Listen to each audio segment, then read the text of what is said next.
The following program contains naughty bits. Nice. That's bigger than this. More daring than this. Hotter than this. And more exciting than this. Kathleen Kennedy's all about the forces female. Kathleen Kennedy puts girls in Star Wars.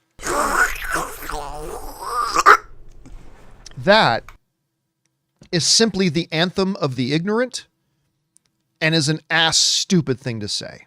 So, my little cherubs, welcome to our brand new video today and a follow-up of sorts to Black Myth Wukong. A video I uploaded yesterday has done rather well thanks to you lovely people and has brought me some brand new subscribers. But a few days ago from eBay, this arrived. Rage from 2011, the collector's edition. Now, when I looked on eBay for Rage related stuff, I was actually looking for a standboard cutout, a standee, a cardboard display, but they're very, very hard to come by these days. And I think part of games preservation should be those things. One regret I do actually have in life is not making friends with the managers who worked at GameStop and all the game store in the UK, because if I had, or Game Station, I could have actually have walked away with some cardboard standees. I would not have sold them.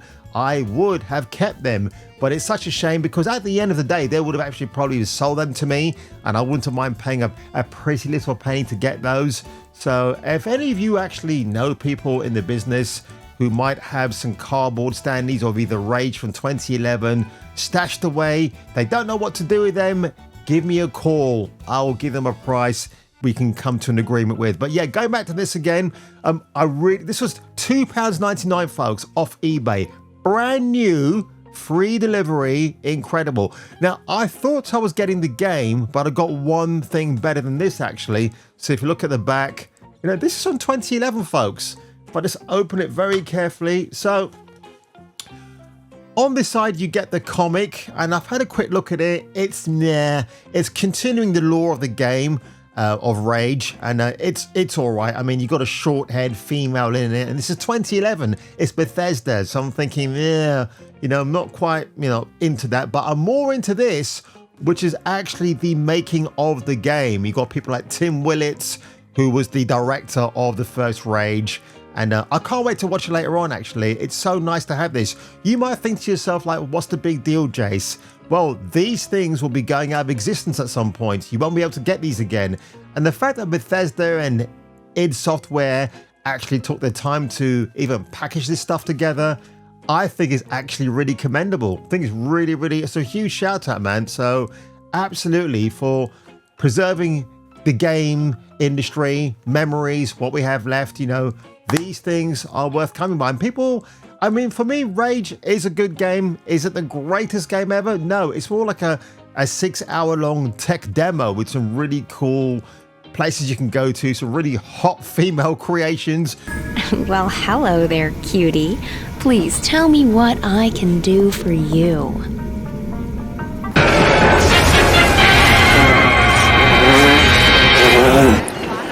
What's that? Now hell's breaking loose, you'll be right in the eye of the storm. Bones on an egg on a mountain top. The funkiest monkey that ever popped. He knew every magic trick under the sun to tease the gods and everyone and have some fun. Monkey magic, monkey magic.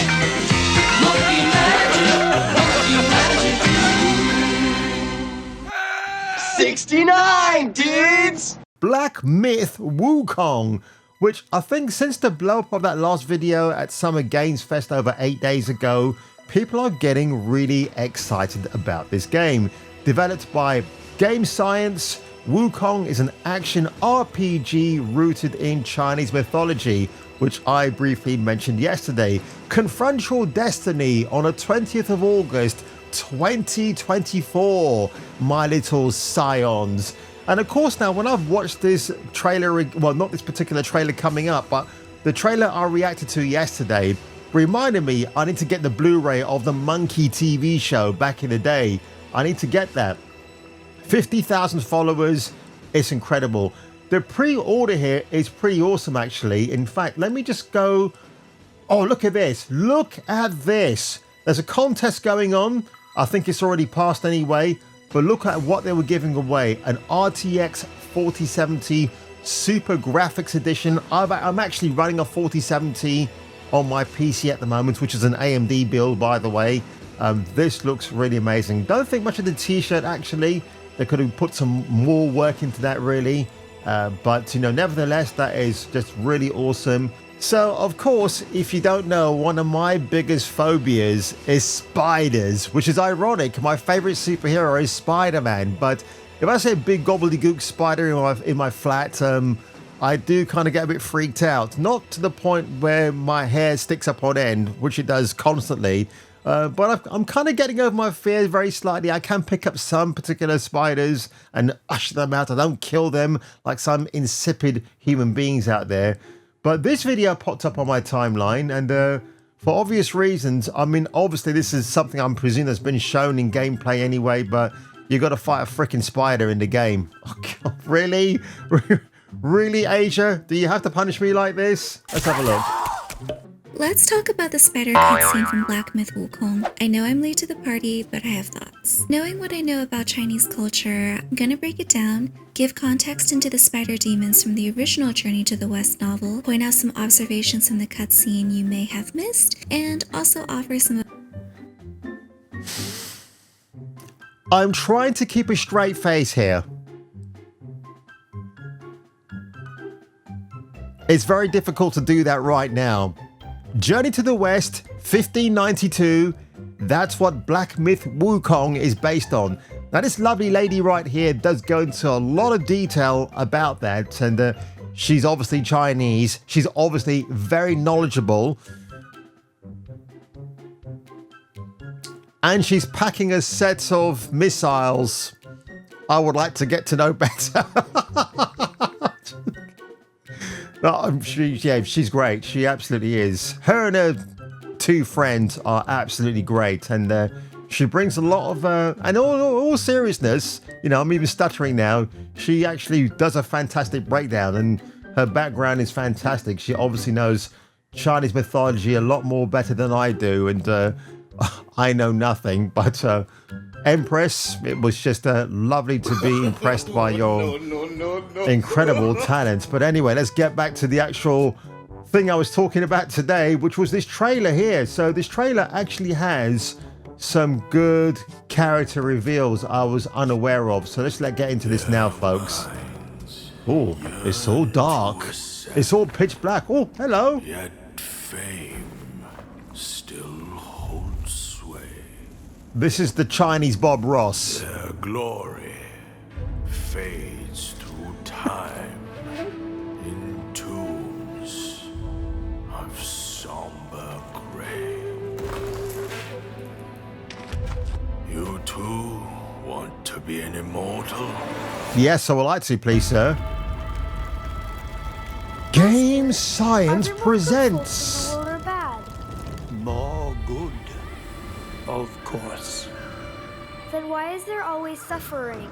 And why do the bad folks always win? Because goodness without teeth punishes not. It only foments evil. Cleanse the world with blood and grow lotuses in it.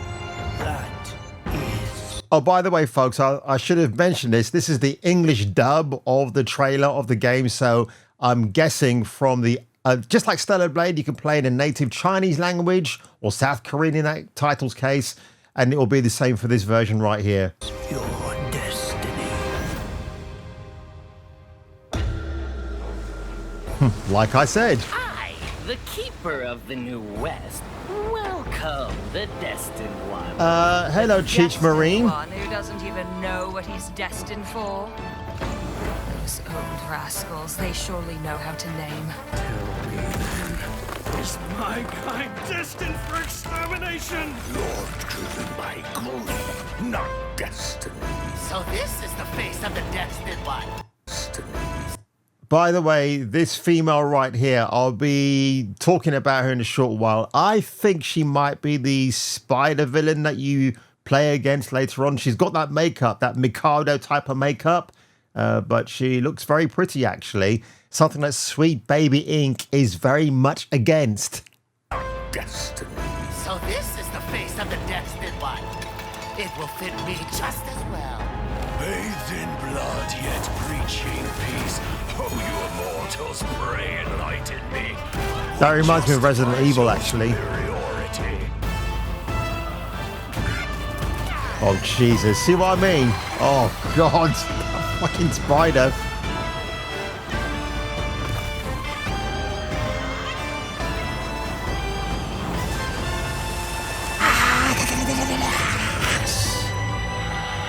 Wow, holy shit.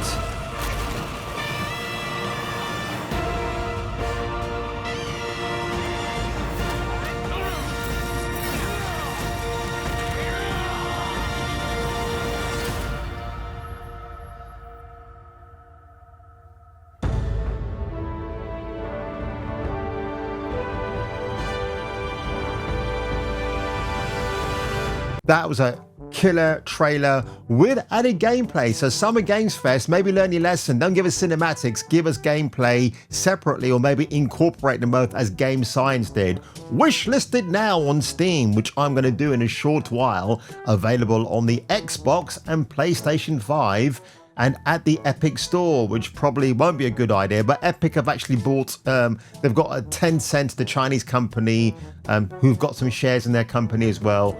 But yeah, absolutely fantastic, ladies and gentlemen.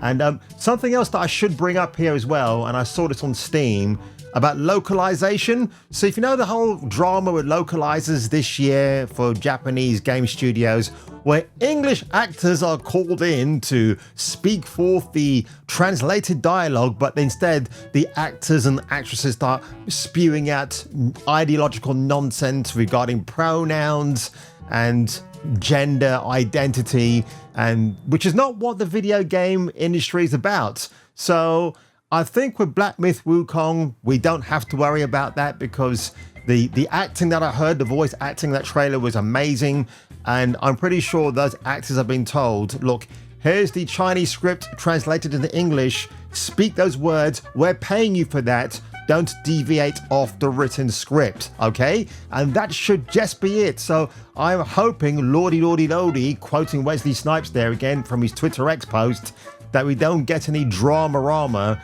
about localization issues. There shouldn't be anyway, because China, Game Science, they seem to be a very based company anyway, and I've got to give Smash JT a shout here, because he refers to those activists as the nose ring mafia. And in an earlier video of mine, when I talked about Sweet Baby Inc., what did I say as well?